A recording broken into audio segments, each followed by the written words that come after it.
Thanks for watching. I'm Justin Jaggers, Media Specialist for North Central Electric Power Association. Today we are joined again by J.D. Cox, our Safety Manager, to let you know of any potential safety risks around being more energy efficient in the workplace. Thank you again for joining us, J.D. Absolutely. Great to be here again with you. Okay.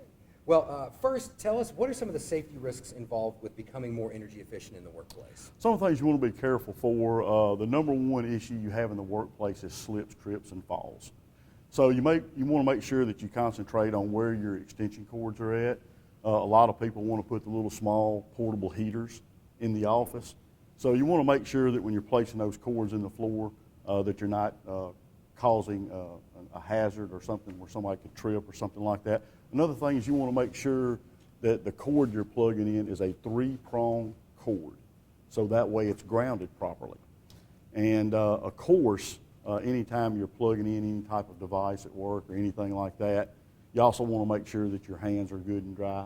You know, you never want to be around a sink or anything like that and then reach over and plug in the coffee pot if you're in the break room or something like that. Just things like that you need to be careful of in the workplace. Okay, you mentioned the 3-prong cable. What happens if that's not grounded? What kind of Well, the potential is if that you could get shocked ultimately. That's what could happen. That extra ground in there is what protects you from being shocked. A lot of people say that the ground wire is the most important wire in any electrical circuit, which I believe it is because it protects the end user.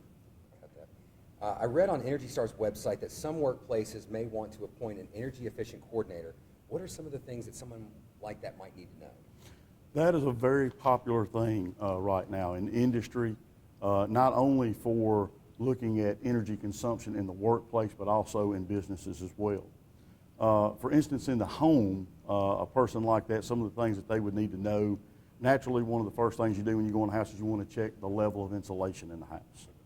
So they would go in, measure the insulation, and then use that measurement and what type of insulation it is to try to determine what the R factor rating is for that insulation. Another thing that they would want to do is be able to use different tools. Like when you went into the house, you would want to be able to check the drafts around windows and doors. And they have different devices that you can use to do that with. One of the more popular ones is just a little smoke gun.